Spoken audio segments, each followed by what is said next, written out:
Bien, buenas tardes a todos y a todas. Vamos a continuar hoy con esta actividad que está prevista dentro de la programación del Ateneo Literario, Artístico y Científico de Cádiz. Yo, en primer lugar, querría agradecerle su asistencia en esta tarde de hoy, esta tarde que en Cádiz parece que retoma la lluvia, ¿no?, que hemos dejado en estos últimos días. Y bueno, hoy tenemos una actividad realmente muy interesante, ¿no? Tenemos la fortuna hoy de contar con don Miguel Ventura Gracia, que está aquí a mi derecha, y que va a impartir una conferencia sobre la figura de Marcial López Criado. En concreto, el título de esta ponencia va a ser Marcial López Criado, un presbítero cordobés en la silla episcopal gaditana, 1918-1932, notas biográficas y aproximación a su actividad social. Miren, me gusta pensar que este tipo de actividades, que este tipo de actos dotan de cierta continuidad, de cierta coherencia histórica a nuestros días. Unos días que son, bueno, pues como saben ustedes, bastante a veces fragmentarios, bastante fugaces, ¿no? Parece que esas son las datas típicas de nuestro tiempo. Hay quien lo ha descrito como un tiempo líquido, ¿no? Saben ustedes que son las palabras de Bauman, pero creo que recuperar figuras que han sido importantes para nuestra historia dota de cierta consistencia, de cierta continuidad a los días que vivimos. En este sentido me gusta siempre recordar las palabras de Píndaro, recordarán ustedes, ¿no?, acerca de la condición efímera de la existencia del ser humano. Si la recordarán, epameroi de tis tidotis escas onar anthropos. Efímeros somos, que es uno que no es sueño de una sombra del hombre, ¿no? Bueno, pues para dejar de ser esos sueños de esas sombras que a veces somos, están los actos como el de hoy, ¿no? Yo no puedo más que agradecer a don Miguel su presencia aquí hoy, ¿no?, que haya pensado que el Ateneo era un lugar adecuado para comunicar estas ideas, para impartir esta ponencia. Gracias, por lo tanto, Miguel. Y a mi izquierda contamos para realizar su presentación, la presentación del ponente y de la conferencia, don Francisco Glicerio, Paco Glicerio, conocido y tan querido en esta casa, y al que, bueno, tengo que, como es lógico, agradecer que esté aquí hoy y confesarle también que me da siempre mucha alegría encontrarme con él y verlo aquí en la calle cuando nos vemos y nos cruzamos. Entonces, gracias a los dos de corazón por estar aquí. Cuando quieras, Paco, tienes la palabra. Con la venia. Estimado, querido amigo Miguel Ventura, señoras y señores, ¿ahora se escucha mejor? Dar la bienvenida al doctor Miguel Ventura a esta casa, fundada en 1858, es para nosotros un placer y un honor. Sentimos la climatología,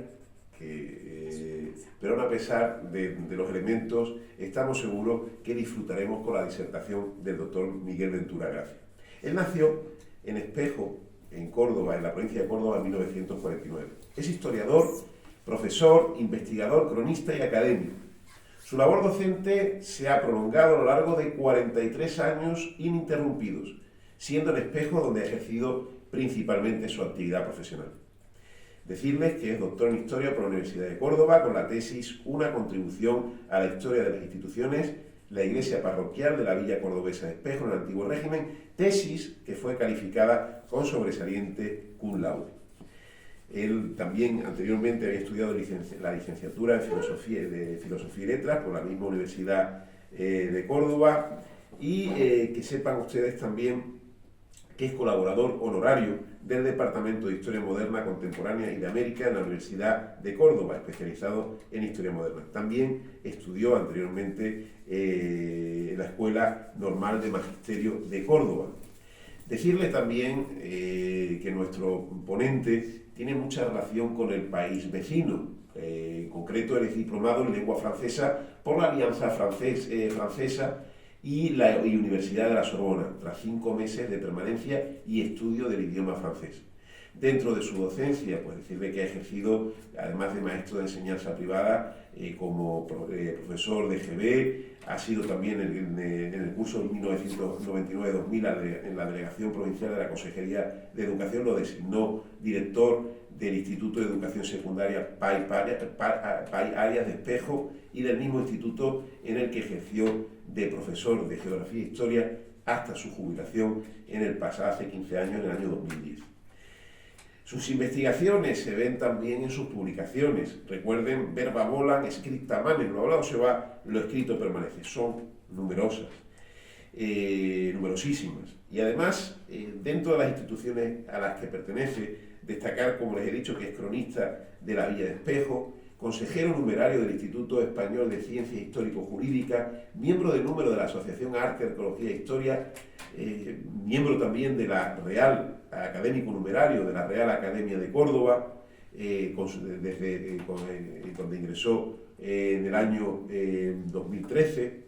Desde su ingreso en la Real Academia de Córdoba, decirles que se ha distinguido por su predisposición y servicio a esta ya bicentenaria institución, desempeñando desde el curso 2015-2016 el cargo de director del Servicio de Publicaciones e Intercambio Científico. Mire, estamos muy agradecidos en la ciudad de Cádiz y especialmente en el Obispado de Cádiz y Ceuta por las gestiones que ha realizado con la familia para la donación del retrato de don Marcial López Criado, obispo de Cádiz y Ceuta entre los años 1917 y 1932, del cual nos hablará a continuación. Yo, sin más, dar las gracias al doctor Miguel Ventura por haber aceptado la invitación a este Ateneo y pedirles que escuchemos su conferencia. Gracias.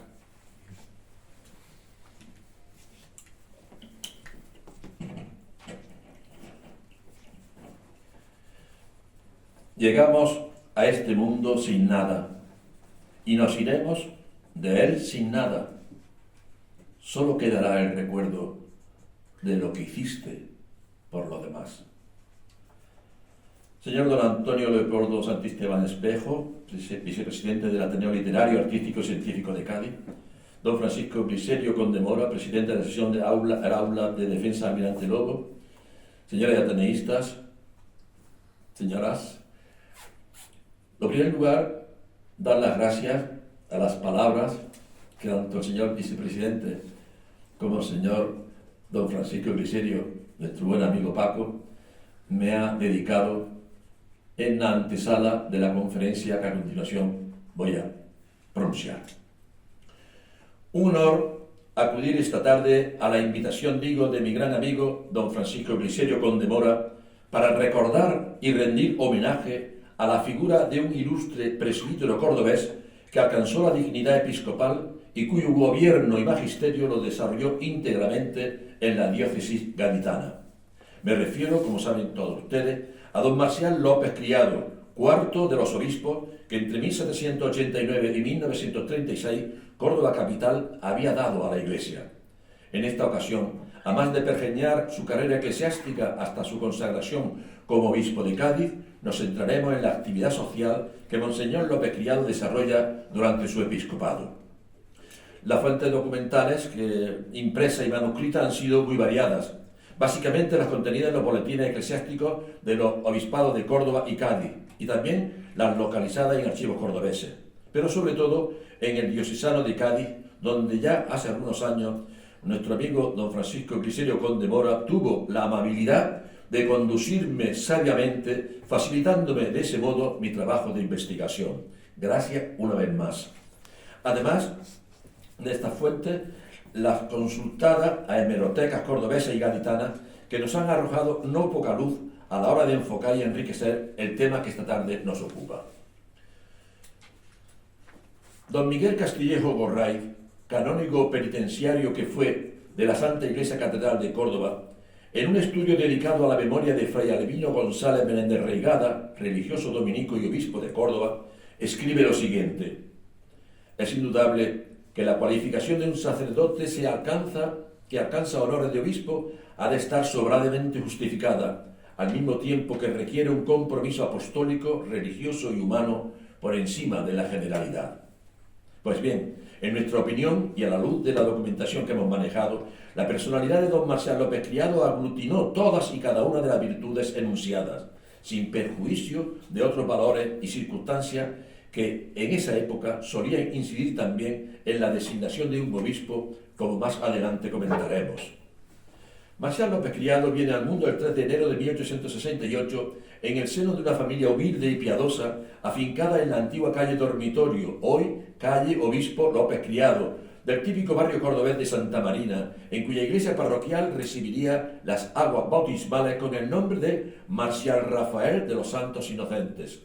Fueron sus padres, don Francisco López Enrique y doña Rafaela Criado Gil, matrimonio ejemplar con una devoción cristiana bien arraigada que supieron transmitir desde muy pequeño a quien le estaba reservada la cátedra episcopal. Su instrucción primaria la recibe en la Escuela Pía de Posanco, muy cerca de su hogar, donde destacó muy pronto por su candor, aplicación y aprovechamiento, a más de por su inteligencia y bondad. A los 10 años de edad ingresa en el Seminario Conciliar de San Pelagio y en él cursa los distintos grados de la carrera eclesiástica, obteniendo en todas las asignaturas la calificación de Meritísimos. Pero su currículo académico no se agota, desde luego, con la formación adquirida en el Seminario Cordobés. El 10 de septiembre de 1892, meses después de haber sido ordenado de misa, a la edad de 23 años, obtiene los grados de licenciado y doctor en Sagrada Teología por el Real y Pontificio Seminario Central de Granada. Más tarde consigue el grado de bachiller en arte y finalmente en agosto de 1901 se licencia y logra el doctorado en Derecho Canónico con la censura de Preclarissime en la Universidad Pontificia de Valencia, a donde se había trasladado con el cardenal Sebastián Herrero y Espinosa de los Monteros tras haber ocupado la silla de Ocio durante más de 15 años. Asimismo, cursó estudios de Derecho que, pese a haber aprobado la mayoría de sus asignaturas, hubo de abandonar sin concluirla en aras de su labor sacerdotal. Ejerció como profesor por espacio de 28 años en los seminarios de Córdoba y Valencia, explicando la asignatura de Fundamentos de Religión y Lugares Teológicos, Teología Dogmática y Sagrada Escritura. Se diría que Marcial López Criado estaba labrándose un futuro alentador en la órbita de la Iglesia, pues a la erudición bíblica, jurídica y doctrinal hay que añadir las canonjías y cargos de administración y gobierno desempeñados en las curias cordobesa y valenciana.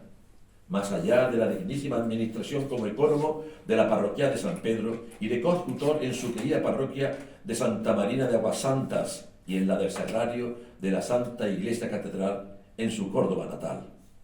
El mismo año en que es designado párroco de San Pedro, el todavía prelado Sebastián Herrero le nombra oficial de la Secretaría de Cámara y Gobierno del Obispado Cordobés y luego vicesecretario de la misma, decisión a la que no debió ser ajena la brillantez de don Marcial en las últimas oposiciones a la canonjía penitenciaria de la catedral. Entretanto, vemos al joven canónigo de secretario del Consejo Diocesano de Círculos y Corporaciones Obreras y más tarde conciliario del Centro Católico Cordobés. Esta implicación en la cuestión social de la Iglesia la prolongaría más tarde a lo largo de su prelatura. Y aprovechamos este apartado.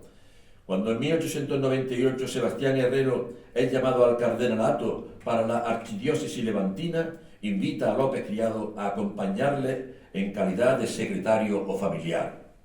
Y ya en Valencia lo nombra sucesivamente mayordomo, secretario de la Pastoral Visita y secretario conclavista en el que fue elegido Pío X. Pero sus sentimientos estuvieron siempre arraigados en la antigua capital del califato. Por ello, a la muerte del cardenal, López Criado se plantea regresar a su ciudad. Ante tal disposición y con motivo de la vacante electoral en el Cabildo Cordobés, oposita y gana dicha prebenda, de la que toma posesión el día 11 de junio de 1906. Pues bien, la responsabilidad de obrero, de mayordomo de la fábrica catedralicia, cuyo nombre como tal o nombre obrero esplende y da lustre a una de las campanas de la torre catedral, como asimismo la representación del Cabildo en la Junta del Patronato del Museo Provincial de Bellas Artes, además de secretario acurato, secretario del Gobierno Eclesiástico, director del Fomento de Vocaciones Eclesiásticas, socio de número de la Cruz Roja y de la Sociedad Económica de Amigos del País y también miembro de la Real Academia de Córdoba, fueron otras tantas distinciones y funciones que el nuevo canónigo electoral ostenta y desempeña. Pero en aras del tiempo disponible no debo recrearme en el fruto de estos y otros cargos que Cabildo y Obispado le encomiendan. Hay otros aspectos de nuestro prelado que esta tarde requieren especialmente nuestra solicitud. De una parte, su presentación para ocupar la sede episcopal vacante de Cádiz y la subsiguiente preconización y consagración. y de otra, su magisterio episcopal, que como reza el título de la conferencia, lo vamos a ceñir básicamente en su preocupación y entrega al tema social. Como es sabido, hasta la Segunda República correspondió a la corona el derecho de presentación de candidatos a ocupar sedes episcopales vacantes. La presentación no se producía hasta que el nuncio papal y el gobierno no lograban el consenso para seleccionar el obispo canónicamente más idóneo y también el más adecuado a los intereses políticos del momento. De hecho, el Ejecutivo procuraba promover a clérigos que le fueran adictos, o al menos, en palabra del historiador Vicente Cáceres Ortiz, que no fueran hombres enemigos por temperamento o convicción de plantear situaciones incómodas o difíciles, lo que no implicaba en términos absolutos el dejarse influir por un planteamiento exclusivamente político, sino que los presentados debían concebir su misión eclesiástica como algo meramente pastoral, sin implicación política alguna que no fuera la aceptación, al menos tácita, social, del orden constituido. Muy importante también, para ser tenido en cuenta como episcopable, era la preparación y experiencia previa en la Secretaría de Cámara y Gobierno del Obispado, requisito que, como ya hemos señalado, concurría en nuestro prelado. La noticia de la presentación del lectoral López Criado ante la Santa Sede, después de que Alfonso XIII firmara el decreto de 7 de febrero de 1918, por el que se le nombraba para la Iglesia y Obispado de Cádiz, vacante por defunción de don José Rancé Villanueva, fue recibida en Córdoba con enorme regocijo. Una cascada de felicitaciones llega al domicilio del obispo presentado desde la más diversa instancia y rincones de la geografía diocesana. Las grandes virtudes y excepcionales dotes de actividad que adornan al nuevo prelado, se lee en la revista Aracelitana de Lucena, tendrán ancho campo en que desarrollarse, y puede esperar el pueblo gaditano un episcopado fructuoso en obras católicas sociales que aumenten más y más la notable cultura religiosa que ya le distingue. En los pueblos pedrocheños de la Sierra Cordobesa, la presentación del nuevo mitrado es igualmente acogida con alborozo. 2 o 3 veces le vimos subir al púlpito todos los días y siempre sus palabras iban llenas de unción evangélica que encerraba su corazón. A más de uno le oímos exclamar: más que un canónigo, parece un fervoroso misionero. Era manifiesto, pues, el afecto que al cura de Córdoba se le profesaba. Incluso el popular torero Rafael Guerra Bejarano Guerrita acude al nuevo obispo electo para invitarle a oficiar el enlace matrimonial de su hija, que López Criado aceptó. Como también lo harían, a la hora de contraer matrimonio, don José Diegues Mestanza y doña Victoria Ruiz Bueno, abuelos de mi querida esposa, sin que la distancia, pues ya había sido consagrado y tomado posesión de la diócesis gaditana, sin que la distancia, digo, supusiera obstáculo alguno para acudir a su llamada. Pero volvamos unos meses atrás. La preconización de don Marcial fue muy celebrada, como digo, por el Cabildo Catedralicio cordobés, que se reúne el 22 de junio de 1918 con carácter extraordinario, acordando se repique inmediatamente por espacio de media hora en nuestra torre catedral. Meses más tarde, el domingo de octubre, tiene lugar la consagración. Un acto de extraordinaria solemnidad organizado por una comisión mixta integrada por representantes del Cabildo Catedral y Ayuntamiento, en la que actuó de consagrante el nuncio de su santidad, Monseñor Ragonesi. La ceremonia contó también con una nutrida representación del Ayuntamiento gaditano, encabezada por su alcalde presidente, don Manuel García Noguerol, y con el por entonces director del Correo de Cádiz, don José Bedoya, quien a su vuelta a la capital gaditana escribe, cito textualmente: yo quisiera poder describir a qué grado llegaron las expresiones de afecto y de regocijo de aquella ciudad al ver elevado a la dignidad episcopal al más querido, hasta el punto de que aquel inmenso patio de la catedral parecía pequeño para contener a toda Córdoba, que no obstante el pesar que siente sin su don Marcial le vitoreaban con ensordecedor griterío, y todos pugnaban por acercarse y expresarle los hermosos afectos que brotan del alma de un pueblo amante y agradecido. Días después de la consagración, el 23 de octubre, festividad de los santos patronos de Cádiz, San Germán y San Servando, Marcial López Criado toma posesión del solio episcopal de manos del deán de la Santa Iglesia Catedral, don Manuel Flores Cárdenas, en un acto revestido igualmente de gran ceremonial al que asistieron personalidades y representantes de todos los ámbitos, civiles, políticos, académicos, religiosos. Desde luego, la llegada a Cádiz de López Criado había sido muy saludada y felizmente acogida, como recoge la prensa de la época.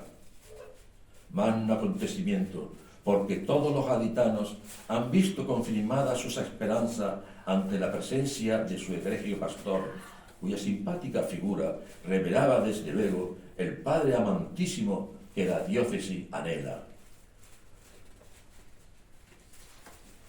O como se advierte en el soneto que compone el presbítero de Medinasidonia, don José Gámez Coto, para agasajar a Monseñor López Criado con motivo de su inminente incorporación al trono episcopal.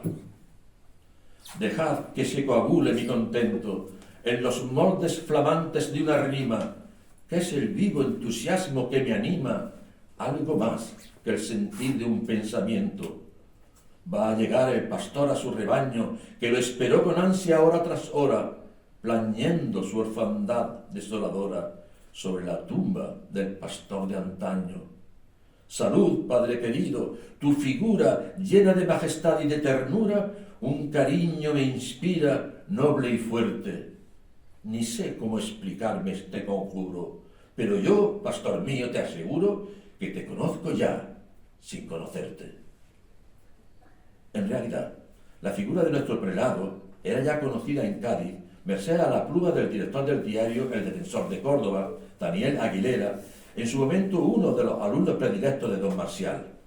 Nada más conocerse la noticia de su presentación, su colega gaditano le había pedido una glosa del nuevo prelado que Aguilera titula El Obispo Nuevo, Semblanza, a través de la cual el autor resalta las virtudes que adornaban al ilustre sacerdote cordobés: su humildad, su jovialidad.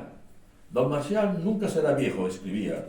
Si Dios le guarda la vida, se le verá anciano, pero viejo no. Asimismo, nos habla de una persona alejada de ruindades, perseverante, dotado de una extraordinaria simpatía que derrochaba por cuantos lugares visitaba, dejando a su paso la simiente fecunda de un hondo afecto. Y sobre todo, hombre de clara vocación sacerdotal, en quien el auxilio espiritual primaba sobre cualesquiera otras de las funciones de su quehacer episcopal. Todavía puede estar seguro el penitente que a sus plantas quisiera descargar su conciencia, escribe Aguilera, de que lo encontrará desde muy de mañana en su confesionario del crucero de la catedral.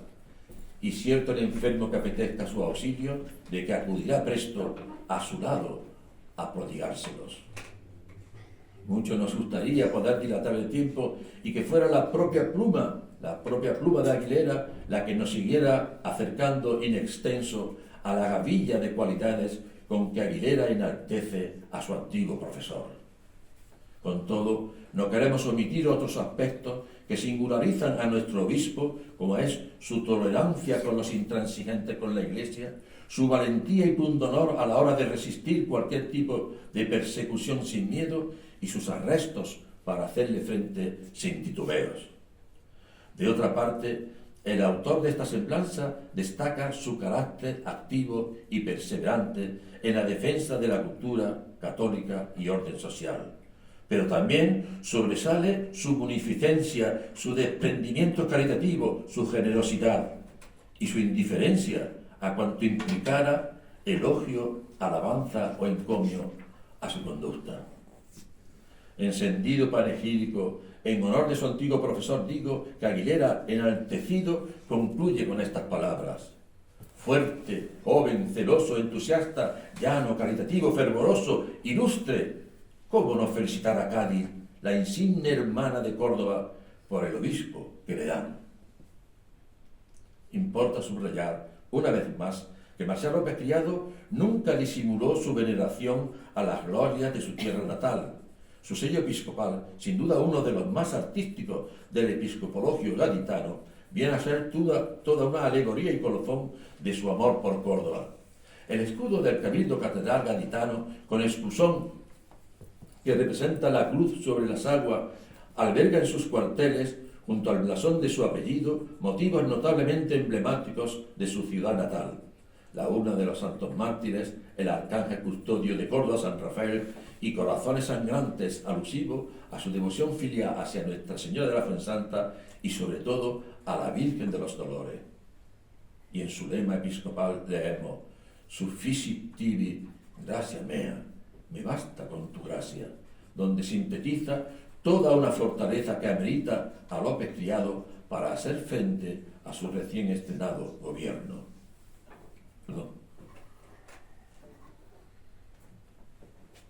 A los honores y distinciones a lo largo de su carrera eclesiástica, León XIII le había nombrado camarero secreto, Pío X prelado doméstico y además estar en posesión de la Cruz de Beneficencia. Además de estas distinciones, se sumarían las que recibe en la antigua Gades, antes incluso de iniciar su prelatura. Entre otras, miembro de mérito de la Real Academia Hispanoamericana, correspondiente de la de Bellas Artes de San Fernando y miembro de la Comisión Provincial del Patrimonio Histórico-Artístico de la provincia de Cádiz. También es obsequiado con el báculo pastoral como homenaje del clero secular y regular del Seminario Conciliar y Comunidades Religiosas de la diócesis, además de ser agasajado con el anillo pastoral, una artística bandeja de plata y un álbum que contiene un mensaje de bienvenida de la Corporación Municipal Gaditana. En 1921, el cursus honorum de nuestro obispo se incrementa al ser proclamado por unanimidad senador por la provincia eclesiástica de Sevilla.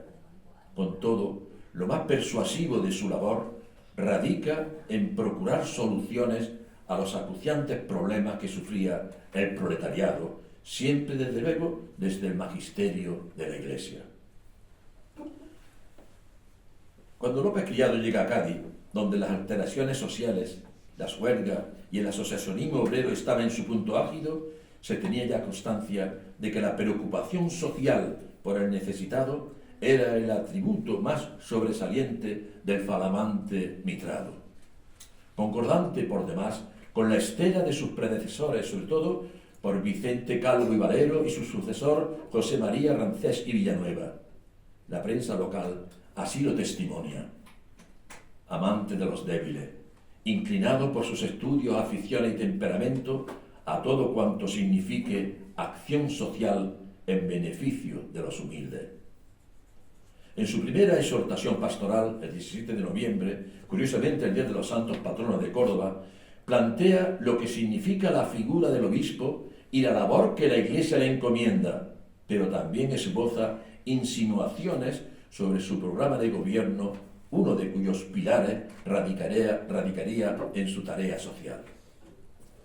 Mas no se crea, escribe López Criado, que por ser nuestro ministerio primaria y principalmente de un orden espiritual, sea este ajeno a la prosperidad temporal. Antes, al contrario, el bienestar material de los pueblos está en proporción directa con su progreso moral y religioso. Ahora bien, en su lectura ya se atisba, como enseguida podremos constatar, el rechazo a cualquier otra fórmula fuera de la Iglesia para resolver los graves problemas sociolaborales que acuciaban al obrero de la época. Pues, en su opinión, cito textualmente, fuera de la Iglesia no queda más que ruina, miseria y desolación. En sus visitas pastorales, y en concreto en la efectuada a la localidad de San Fernando en la primavera de 1919, López Criado vuelve a subrayar que para que el país prospere, nada mejor que la religión de Cristo, porque la religión es doctrina de paz y amor entre los hombres.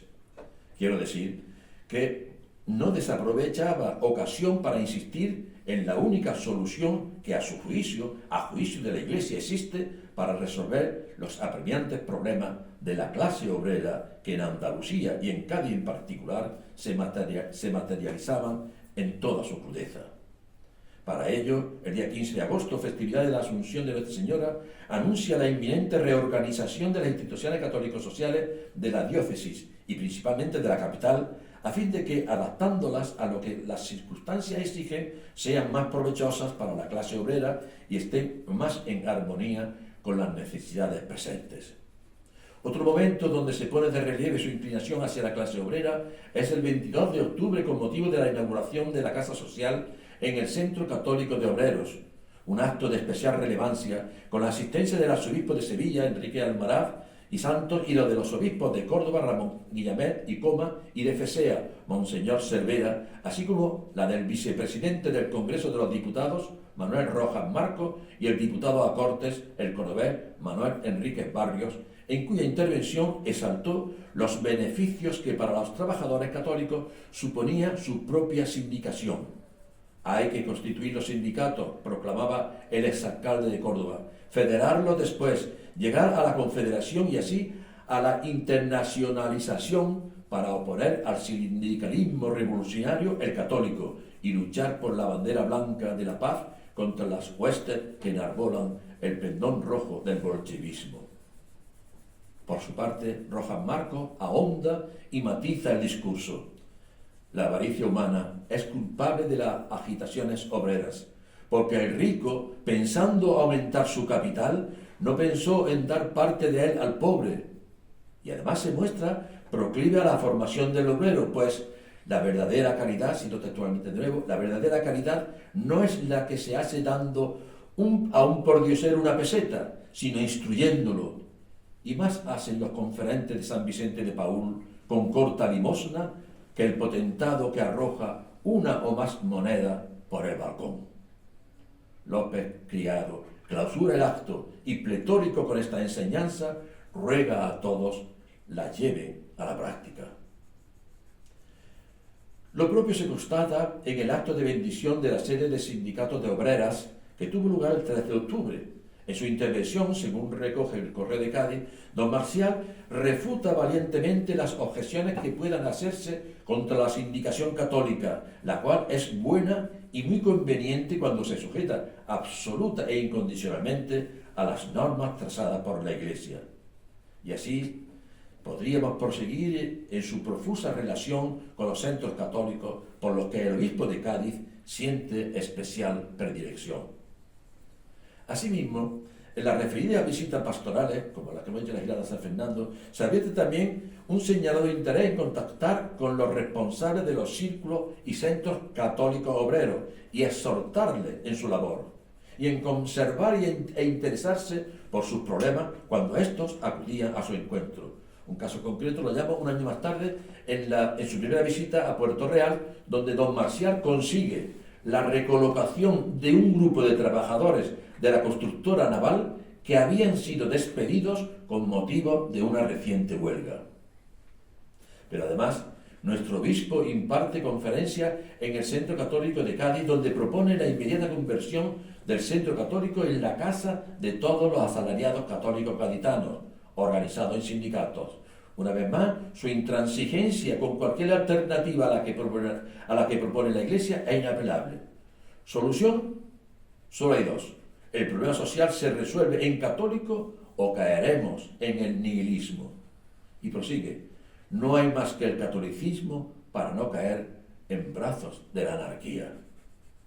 En relación a la propiedad y al trabajo, en una época en que la reforma agraria había dado lugar a intensos debates políticos, nuestro prelado previene que ninguno de los dos conceptos radican en bases sólidas, por lo que el enfrentamiento de sus protagonistas resulta inevitable. La propiedad es un derecho que no puede negarse, proclama, pero sí el abuso de la misma. Por ello, la ley puede delimitar o puede limitar ese derecho al uso de la propiedad, cuando, de no ser bien ejercido, se sigan graves daños visibles en perjuicio del prójimo. Quiero decir, que impulsado por la Rerum Novarum y el subsiguiente debate de los teóricos sociales católicos sobre los males inherentes al uso sin restricciones de la propiedad, López Criado abunda en sus escritos y alocuciones sobre el hecho de no cercenar la facultad de poseer, pero sí la de establecer modificaciones para condicionarla, subordinándola al bien común en la forma que los doctos estimen, que no es labor de incompetente ni de impulsivo. De otra parte, y amparado por León XIII, López Criado apela, en fin, a la armonía entre patronos y obreros frente a la lucha de clases que propugna el socialismo. Son palabras suyas. Se puede apreciar, por consiguiente, el seguimiento de la línea marcada por Fray Seferino González, uno de los iniciadores del movimiento obrero católico durante su pontificado al frente de la diócesis de Córdoba. Desde la implantación de los círculos, el prelado cordobés marcó los 4 fines que los círculos debían proseguir: religioso, educativo, económico y recreativo. Mismos propósitos que, como veremos, López Criado tuvo siempre presentes en su labor social. Por otra parte, en lo tocante al sindicalismo rural, los sindicatos agrarios de los que ya se tiene constancia a su llegada a Cádiz, experimenta una gran pujanza con el purpurado cordobés. El de Conil de la Frontera, por ejemplo, contaba a finales de 1918 con 127 asociados y un año más tarde superan los 450 miembros. Sus actividades están encaminadas a fines económicos, concesión de préstamos, fomento del ahorro, generalmente entre la clase humilde, compra en común de productos químicos para los viticultores o de consumo, café, jabón, arroz, pero también enfocadas a una labor social, funcionamiento de una escuela nocturna que atiende gratuitamente a más de 100 alumnos, el establecimiento de un tribunal de arbitraje para solucionar conflictos laborales, arrendamiento de parcelas de tierra, así como el proyecto de ampliación de la casa social para esparcimiento y solaz de los asociados. Pujanza que viene determinada además por los proyectos del sindicato. Creación de una sección de seguros mutuos contra enfermedades y la mutualidad de seguros contra la muerte e inutilización del ganado. La apertura de una panera sindical y, sobre todo, la fundación de una bodega cooperativa al dedicarse a la viticultura la mayoría de sus miembros. Pues bien, la estrecha vinculación y apoyo de nuestro prelado a este sindicato y a sus proyectos y actividades le hacen acreedor a su nombramiento como presidente honorífico del mismo. Y gracias a sus iniciativas se crea en esta misma población, en Conil, otro sindicato, el Sindicato de Oficios Varios, llamado a ser uno de los más grandes de nuestro campo. Una y otra vez, López Criado no cesa de proclamar al hilo de la citada encíclica que el sindicato es una obra de justicia y de caridad, obra de amor. Y desde estas coordenadas alecciona a los trabajadores: tenéis derecho a todas las reclamaciones justas y sois libres para formularlas. Y a los patronos les advierte el deber que tienen de no ser soberbios, ni orgullosos, ni avaros, sino que deben ser pródigos y generosos. En el informe de su primera visita al Límina, practicada en mayo de 1922, el ordinario gaditano se muestra autocomplaciente con el número de asociaciones sociales tanto en Cádiz capital como en otras poblaciones de la diócesis, señalando cuáles son sus objetivos preferentes, entre otros, instruir a sus feligreses en la doctrina cristiana y al mismo tiempo combatir con estas armas aquellas otras asociaciones obreras alejadas de la religión. En definitiva, López Criado confiere prioridad y compromiso a la cuestión social en el contexto de su labor como pastor de la Iglesia. Ahora bien, pese a los medios desplegados por la Iglesia, el arraigo de la acción social entre la clase trabajadora en general no fue todo lo amplio que cabía esperar. Es más, hay quien asegura, como es el caso del profesor Palacio Bañuelos, que, cito textualmente, la identificación de la acción social del catolicismo español con el orden establecido llevó a buscar la defensa de ese orden más que a afrontar con seriedad y realismo el problema que ofrecía el mundo obrero.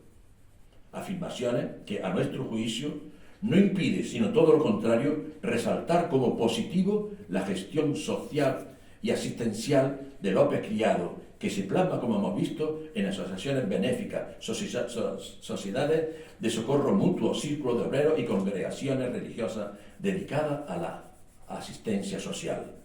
Pero además de la actividad social cometida por don Marcial, a las que nos hemos referido a grandes trazos, nuestro prelado abordó otras tareas dignas igualmente de reseñar, como por ejemplo la restauración de la catedral, donde manda levantar el altar a la capilla de la Santísima Virgen de la Defensión, que en adelante serviría de sagrario, logrando interesar en este proyecto no solo al ministro de Cultos, sino también al propio jefe del gobierno. E igualmente, la creación y restauración de templos de su diócesis. Por otra parte, favoreció la defensa y promoción de la buena prensa, reflotando el diario católico El Correo de Cádiz, nada más ocupar la cátedra episcopal, y fundó un periódico parroquial que se distribuía gratuitamente los domingos. Asimismo, se preocupó por la enseñanza religiosa en la escuela y estableció la Asociación de la Doctrina Cristiana en todas las parroquias, cuyos frutos resultaron incuestionables, pues ni siquiera en todo el período republicano la enseñanza en Cádiz llegó a hacerse laica. También impulsó la formación de la Junta Diocesana de la Acción Católica, entre cuyos miembros se encontraba el escritor José María Bemán, y propició la creación de la Junta de la Unión Local Diocesana, de la que surgiría el vigoroso Ateneo Social Católico, actividades, entre otras muchas, que enriquecieron la tarea pastoral y de gobierno de Marcial López Criado. Desgraciadamente, poco antes de su fallecimiento, el 14 de febrero de 1932, tiene lugar la quema de conventos en Cádiz, que afectó a las iglesias del Carmen, Santo Domingo, San Francisco, San Agustín, así como a la residencia de jesuitas y el local de los estudiantes católicos. Saqueos que igualmente se dieron en otras localidades de la provincia, como Algeciras o la Línea de la Concepción. Consciente de la gravedad de los hechos, López Criado responde con una actitud sumamente moderada para evitar crispar la situación. En una circular fechada el 27 de abril de 1931, recomienda a sacerdotes religiosos de Cádiz y Ceuta y a la feligresía en general respeten los poderes constituidos en nuestra patria y los obedezcan para el mantenimiento del orden y para el bien común. Las únicas armas que pone en manos de la Grey son las plegarias a Dios nuestro Señor y a la Santísima Virgen, para que el Señor tenga piedad de nosotros y nos otorgue la prosperidad espiritual y material. Pero la fractura en las relaciones Iglesia-Estado era ya un hecho consumado.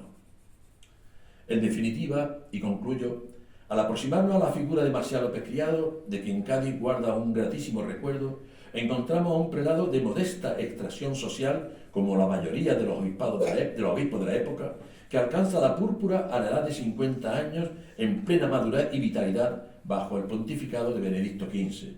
Un prelado también andaluz como el resto de los mitrados gaditanos a lo largo de casi un siglo, que al igual que los demás, salvo Carlos Valero, nunca cambió de sede episcopal. Un prelado conservador, como apunta el profesor Morgado, en tanto que recto, disciplinado y celoso guardián de la directriz y magisterio social de la Iglesia, y que consecuente, añadimos nosotros, con su formación en la estela de Fray Seferino González y su ascendencia familiar, pues su padre fue un activo miembro del Círculo Católico de Obreros de Córdoba, es en el menesteroso en quien don Marcial López Criado vuelca gran parte de su preocupación y actividad pastoral, dejando tras de sí una huella profunda de bonomía, conciencia social y ejemplar solidaridad.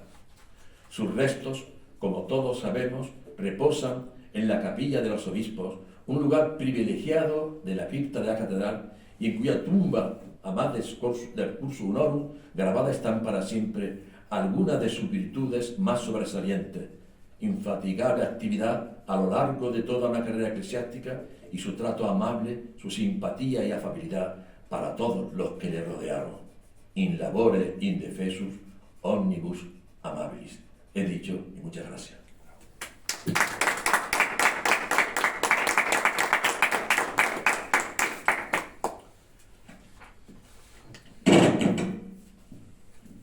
Bueno, muchísimas gracias, don Miguel, por esta conferencia, porque ha sido brillante, no solamente en el contenido, en la riqueza de la idea, en la precisión también, sino en el uso del lenguaje. Es decir, muchas veces no se conjugan estas dos virtudes en una ponencia y hay una exuberancia en el contenido con una prudencia en la forma. No es ni muchísimo menos el caso de hoy, donde ha sido brillante en estos dos aspectos, ¿no? Yo no puedo más que agradecerle sinceramente la ponencia de hoy, porque la he disfrutado muchísimo. Entonces, bueno, tienen ustedes la palabra si quieren hacer alguna matización, alguna pregunta, yo no perdería la oportunidad, yo ya digo que tengo alguna, pero la palabra la tienen ustedes. felicitar a algún amigo, felicitar al doctor Ventura por esta magnífica disertación. Yo creo que ha sido magnífica. Y bueno, también por contribuir a la historia de la Iglesia gaditana. También, además, todo lo que hizo bajo su episcopado don Marcial López Criado, yo creo que merece una monografía, como te han animado hoy precisamente en el Obispado de Cádiz y Ceuta, y todo lo que sabes, toda esa fuente, pues que escribas ese libro y que lo dejes por escrito, que amplíes todas las investigaciones que ya has realizado.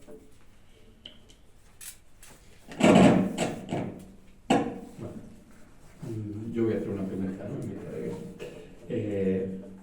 Por supuesto que recibiremos con afecto ese libro si se publica algún día y lo haremos con cariño.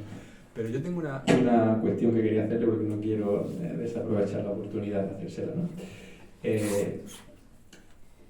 No es en concreto acerca de la figura de Marcial López Criado, pero es una cuestión vinculada a su labor, ¿no? Y es la preocupación o la ausencia de preocupación en nuestra sociedad actual por la reflexión acerca de las cuestiones de la fe. El lógico, ¿no?